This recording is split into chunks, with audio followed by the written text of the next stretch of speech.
With EP, let me get an RPO.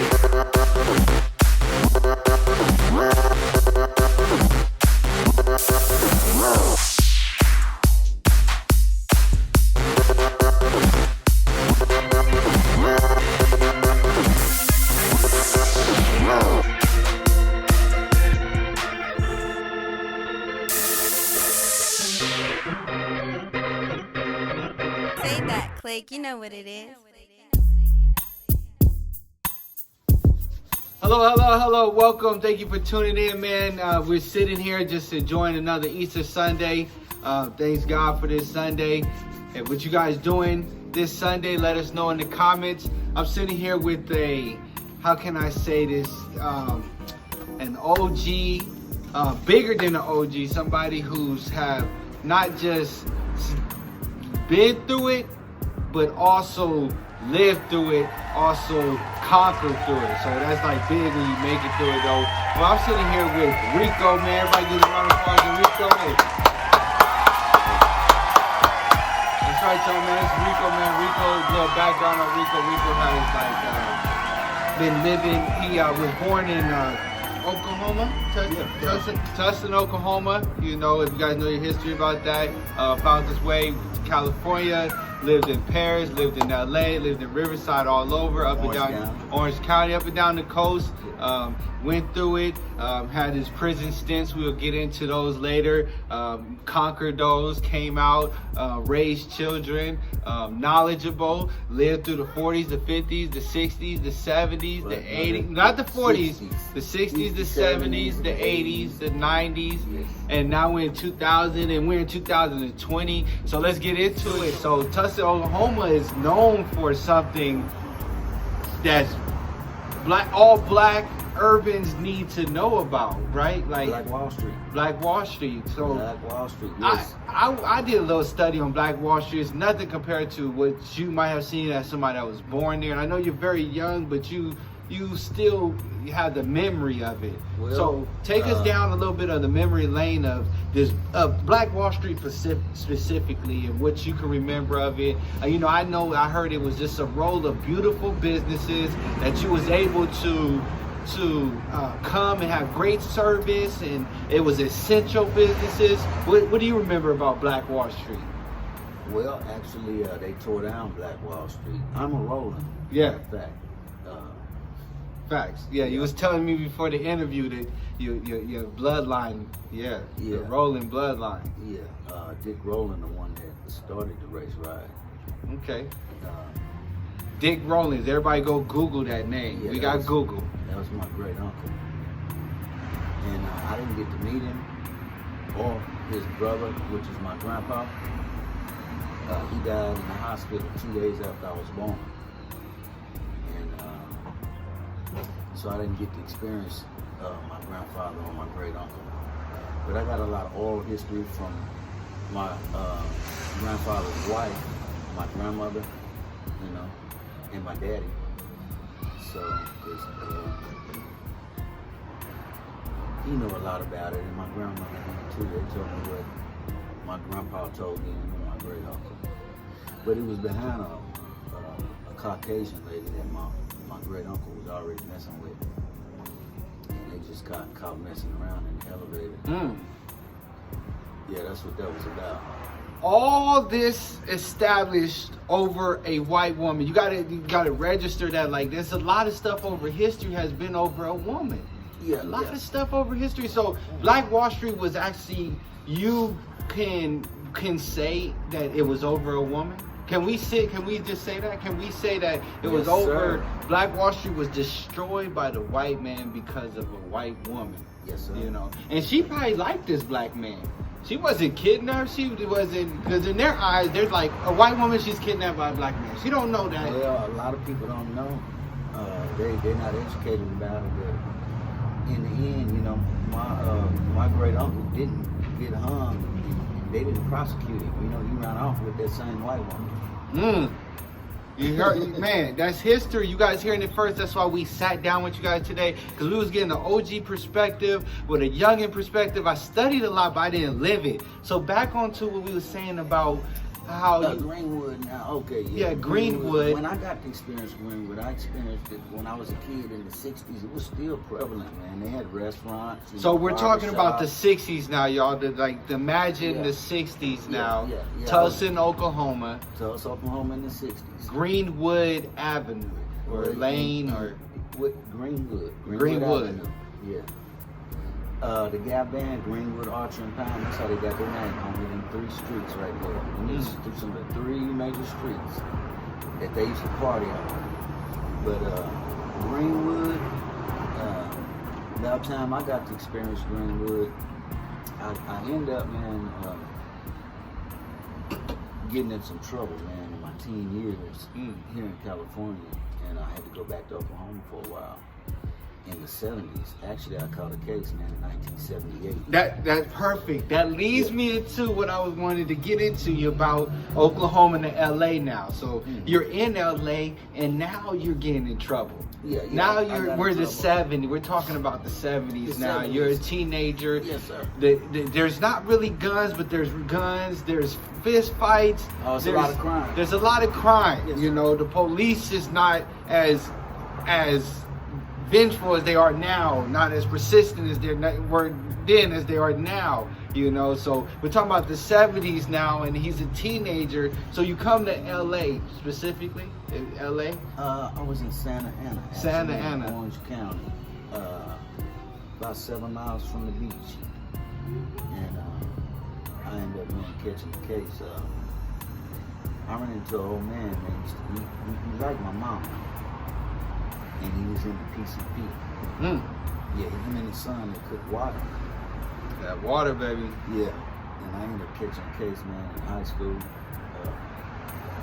I went to school one day, they kept sweating me for something. I gave them some. They went over the edge. As soon as they came back, they said I tried to kill them. So they kicked me out the school district. And my mama said, shit, I'm the only son too, by the way. I was raised in the house with 4 sisters. My mama told me, she said, I can't watch you while I'm at work, so you have to go somewhere. She asked me where I wanted to go, so I wanted to go see my grandma, because I hadn't seen her in a while. So I told her I wanted to go to Oklahoma. She put me on the bus. Back to Oklahoma you went. Back to Oklahoma I went. But I had 2 pints of PCP in my coat pocket on the bus, on the Greyhound.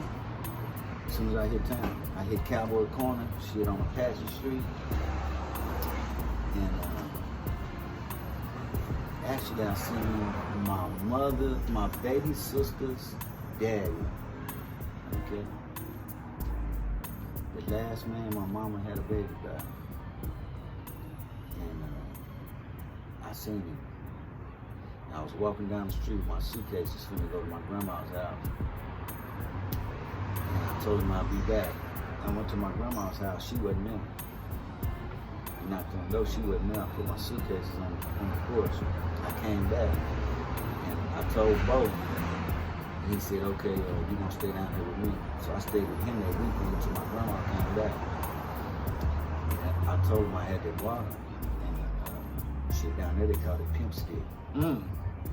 Pimp stick. Yeah. Pimp stick. So we talking about the 70s still, and we're talking. He transitioned from this drug called PCP that was heavily around in the 70s, and he talked about how this drug. He transitioned, you know, it's statute of limitations, people, it's okay. We wanted to educate you guys on the history of this. So around the 70s, the drug was taken, he took some of it to Oklahoma, and now you're in Oklahoma with what they called a pimp stick. They call it pimp stick down Pimp stick. Yeah. So you're in Oklahoma with with a pimp stick. Yeah. So Well, I end up, man, that's how I got into my pimping career. You know, I go to Quick Trip one day. We're gonna fast forward a little bit. yes, exactly. After I done made some money off my juice, okay. And you're still in Oklahoma at I'm this still in time. You Oklahoma. know, what is Oklahoma like right now? Is it very racist? Is it very Man, yes. Is it It's segregated? It's a red state, and it is. It's segregated, man. The north side and the south side. So what's the black community like at this time? Well, North side is predominantly black people. That's where black people own their homes and businesses. But one thing I can say back there, man, black people own a lot of businesses.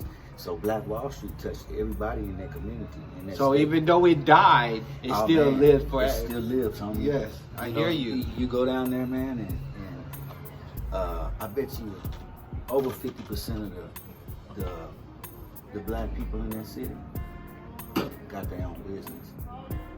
So they're serious about it. I hear you. Entrepreneurship. I hear you. You know what I'm And saying? that's what we on today. That's why we have this podcast. Thank you for the inspiration of entrepreneurship. Thank you for Black Wall Street. Salute Black Wall Street. So now you have this inspiration of Black Wall Street around in the 70s, black people owning their homes and stuff. You got businesses rolling, everything like Now, that. I never seen that, so you got to remember. Yes. Because, see, That's what I was going to get into. I went to California when I was a baby, when I was a puppy still. And I hadn't experienced none of that.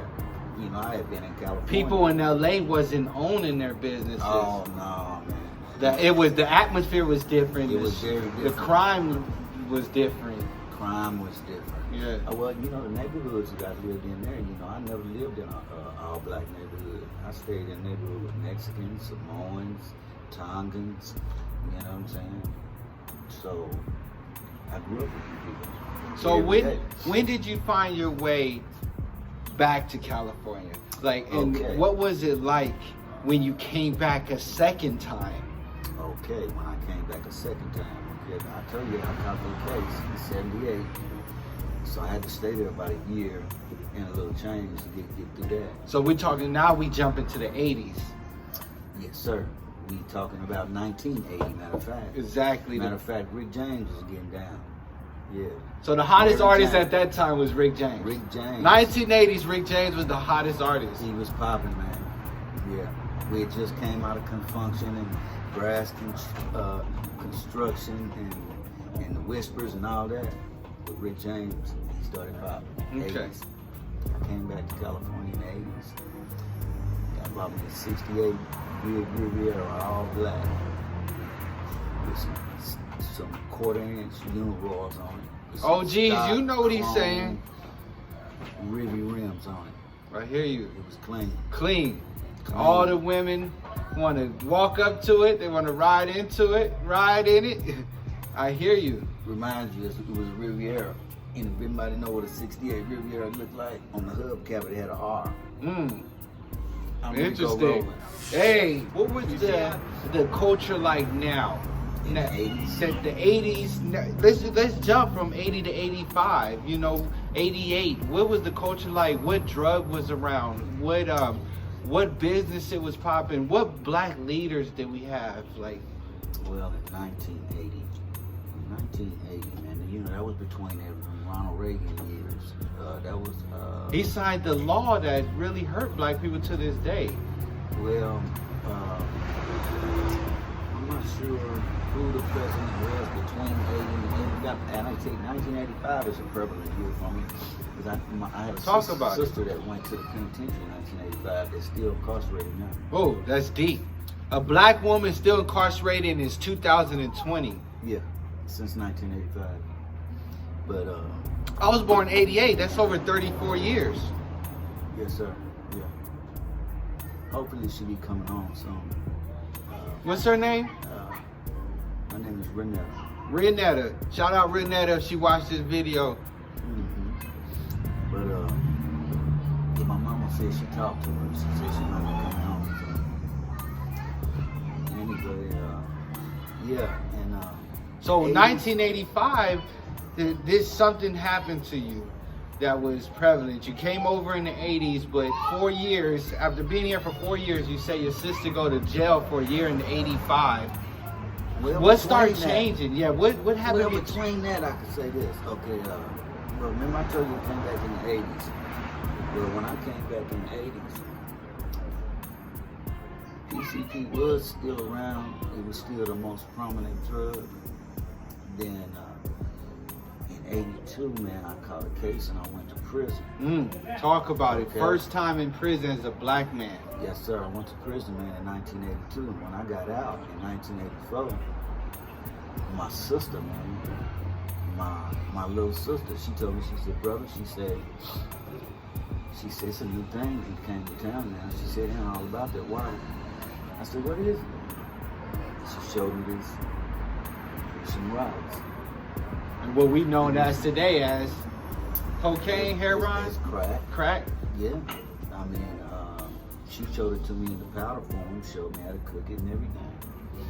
And shit, in 1984, it was introduced, man, in Southern California. Y'all hearing it first, man, from Rico himself. Yeah. We see the transition from the 60s to the 70s to the 80s. PCP was heavily, now we get into this thing called crack. And it ain't nothing like crack, because crack took over something powerful. Crack was an epidemic, they call it. It was something like what we were experiencing with the coronavirus. Well, it was so powerful, it empowered people because it was money, man.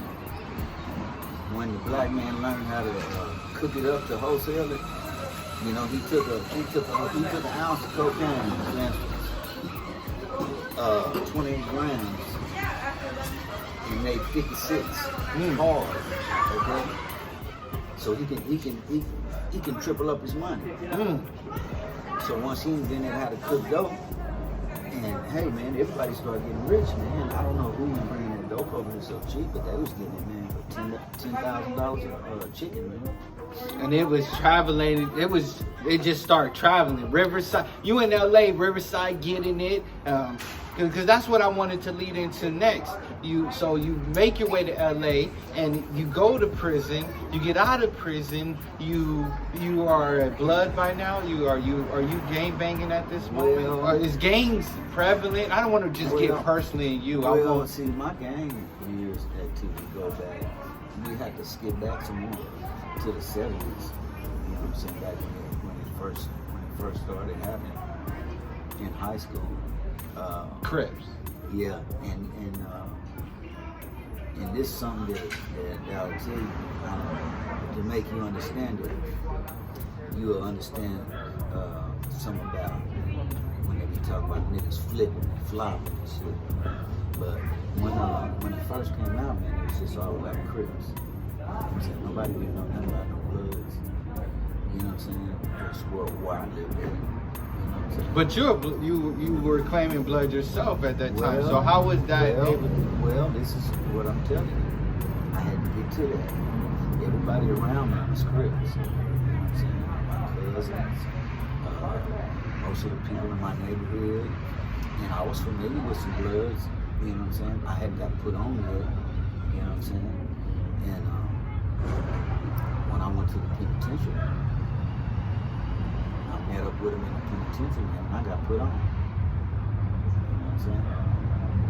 And for folks, you know, majority we know what put on mean when Rico said he got put on. Rico's saying that he obligated his life to this cause, whatever the blood cause. And he had to be initiated, which we all know could be just, you know, some fighting, some couple guys on you, beating you up pretty bad, you know, and this is how gangs operate. And he's talking about the 80s, 81, 82 when he went to prison, this happened. So it's like, you know, this is something that's been around for many years. We have been dealing with gang culture and stuff. So this happened to you. So now you're a blood, and now your sister's in prison. It's 85, 86. We're going to 87, 88. Crack is heavy. You're watching the president come and make weird stuff that goes against black people. You know, I grabbed that sack and run with it because I'm on parole when I get out. Yeah. You know, jobs not hard to get, man. And, till this day, the same problems. In the 80s, same problems. Well, I had a son. Out of wedlock, but he had my last name. Okay. But anyway, I had a son before I went to the penitentiary. The first time? Yeah, my first son, yeah. My son, that's actually incarcerated right now as we speak. Man, shout him out, man. Yeah. Little man. Shout out Lil Man. Yeah, Little Man. Man, if you seen this video, shout out to Lil Man. Yeah, he's been gone for over 10 years now. Shout out. Anyway, yeah, I had a son. And when I got out, I picked up the dad. And then when I did that, like I said, I was on parole. I couldn't get no job, man. It was hard to get a job. And I ended up catching another case, man. I ended up catching a dope case. But I got away kind of good because I didn't get caught with that much dope, and they ended up running it with my violation, so I only did a year. And after that, I get out and knock this tender, man. I get out and I pick up the second one. I start traveling with it. Because interstate. the second time when I got out, my parole officer gave me 10 years parole, and he told me, he said, man, I better not catch you with none of your relatives or none of your homeboys. He said, I'm gonna violate you. Back then, they would give me a whole year for violations. It wasn't no 90 days or 6 months. They would give me bullets. Well, now, you know, speaking for the new school, there's still about a year, you know, but yeah, 90 days is majority of the offers, but people still get 90, 60, 180, Back or then, maybe a it was year. no But exception. he's talking about it was a year. There was no 90s. Yeah, it was no exception. 90 days and you out. So shit, to watch my back, Violation. man, to make sure I didn't catch no case, what I did, I stayed out of town for 3 weeks. Hit the road. For 3 weeks, and I come back for a week to report. So what he's saying is, like, for the new school study, a lot of black men back in them days in the 80s had to hit the interstate, hit the highways to make their money because within their city it was just too hot. You caught another case, you was gone. And a lot of black men, we not going to get too deep in. I got about 6 more minutes. His publicist is on me, but I got about 6 more minutes of you guys' time. I don't want to get too deep in it, but the black men they were taken from their homes at a rapid rate. Just like crack was taking people out rapidly, prison system was taking people out just as rapidly. Oh, yeah. So we were taken out 2 times as rapid as any other race. So we were taken away from our family that we was raising our kids on the road or in prison. And I'm not saying we as in me, I'm just speaking as somebody who studied it. But so like Rico, you can get back into how you hit the road and you had to make money on the road, but then you end up. I see now. I missed something too because remember I told you the $10.99. Well, I ended up marrying and having some babies. I had 2 more daughters. Lovely, beautiful daughters. Shout out Rico's daughters, man. Yeah. We all about the children. This is for the children. So you had 2 beautiful daughters. Yes, sir. And I had to take care of them, along with my son too, though, which Yes. was by another woman. Exactly. So in order for me to provide, I had to go out of town for 3 weeks so I wouldn't catch a case. I come back in for a week, spend with all my loved ones, you know what I'm saying, and report to my parole officer, and then I get back on duty. Some people might comment on the bottom of this video and say, well, that's the life Rico chose. No, I mean, sometimes these are the cards you were dealt with, you know what I'm saying? If in all nationality, a lot of black men, if we weren't so much put against so much obstacles, we would be at home all the time with our kids. New school, yes, fortunately, I'm 100% involved in my son's life, but you know, there's still issues with the new school too. We'll discuss in another video. So, but Rico was saying how he still was involved even though he had obstacles against him. So now you're on the road and stuff. So, but then you end up getting in prison again. And when did this happen? We talking about the 90s? Well, yes, sir. Yes, sir. So as we fast forward. Well, you see, you're missing a whole bunch between that because I had 15 years of man of a blissful life. Yes. Because, you know, I went to school, I get educated because I didn't go to the penitentiary, pick up no mop, and I didn't work in the kitchen. I made them educate me. You know what I'm saying? I went to school. Yeah. We encourage a lot of brothers that's watching this video, if you go to prison, take your time wisely. Go to school, get that BA, get that AA. So Rico went to school when he was incarcerated. I went from the bottom, man. I got my GED first. So you had 15 years of cleanness as a sir. black man. Yes, sir. You know, but then the 90s happened. Because I don't have too much of your time, so I want to skip to the 90s. The 90s came in, and then I had a breakup, man. My marriage, man, fell apart. And I was making a lot of money, man. I was a subcontractor of alarms. I had my own business. You know what I'm I'm saying? Black man with his own business subcontracting. Yeah, man. A lot of black men was doing that at the time, right? Oh, yeah. Going Yeah. around before these other races came in and. Well, it's a technical thing about when you apply for some licensing. In California, you have to have license for everything. So if you want to get the real money in California, you have to be licensed. And when you have a felony on your record, is a strike, especially in alarms. You know what I'm saying? Even though I didn't have a burglary on my record, just from being a felon, it's kind of like a red light. It's Yeah. like, nah, man, you know. But I went to the board. They told me to come back in the year. They didn't feel comfortable with giving them to me then. But I went back to my company. They told me, they said, well, you can subcontract for us. Persistence. Yeah. So I went and got my own truck, my own tools. I came back and they started giving me work. Yeah, I make, sometimes I make $1,500, $2,000, $2,500 a day. I was making money like that. $7,000, $10,000, $12,000 a week. So if y'all been listening to the transition, this is a man who said that he was taking PCP from LA to. We're not focused on Rico's story. We're focusing on the time of the era of stuff that was hindering black folks. So at the time, we go from Rico going to Oklahoma with a certain drug, but now he's a working man and. I'm sorry, I lost my train of thought. But now Well, we you took talking about the subcontract. yeah, a black man who's now independently working as a subcontractor. But you know, there's always obstacles against the black man. So at the time, there's prison again for the second time. You're much older. You don't have to get into the charge of it, but get into like the atmosphere of prison at this time. Now you're older. It's the second time. There's a different prison, maybe different location. I got about 3 more minutes of your time. Well, yeah, I experienced it again. You know, I never stopped grinding. Never. Whatever I do. So I just had that mentality.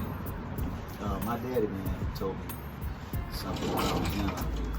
When I used to ride with him, he used to tell me stories about him and my grandpa used to do when they used to ride.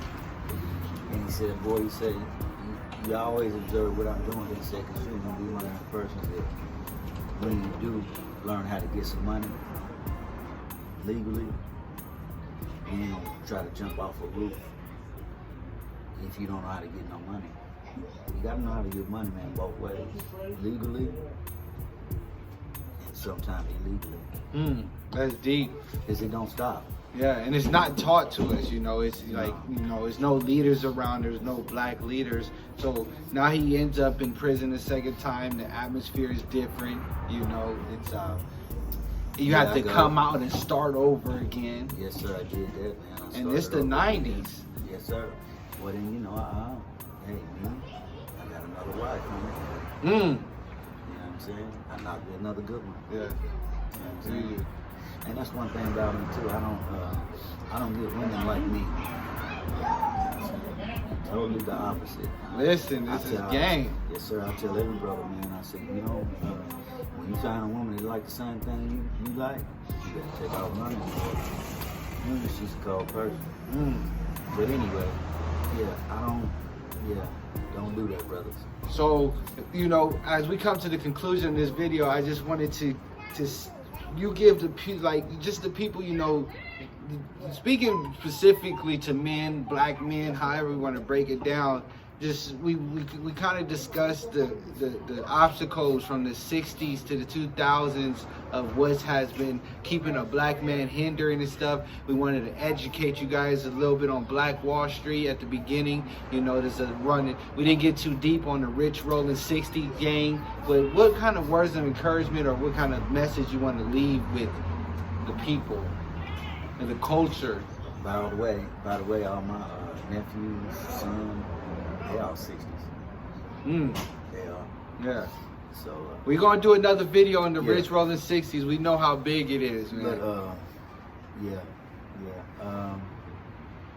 I just like to leave, man, with all the brothers, man.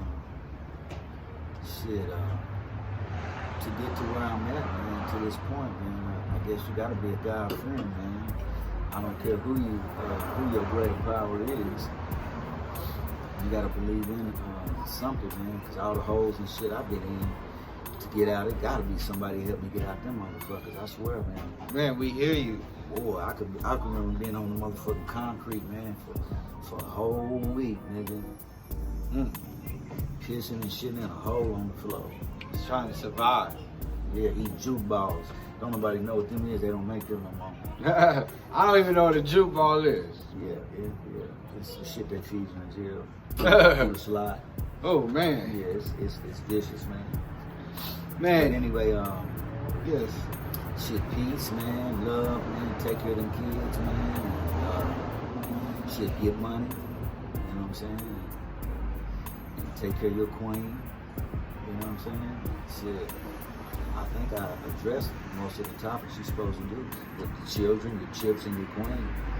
Yes, sir. Y'all heard it first from OG Rico himself, man. Thank you guys for tuning in for another episode. Please comment anything you have to say. You know what I'm saying? We will for sure will be coming out with more episodes. We will talk about prison more and the black incarceration of prison at massive number rates. We will talk about the Rich Rollin' 60s with Nipsey Hussle's death connection and the whole history of the Rich Rollins. And we will discuss a lot of things that just black histories have, black businesses, black stocks, everything. Thank you guys for tuning in for another time with my boy Rico. We toast. Say that.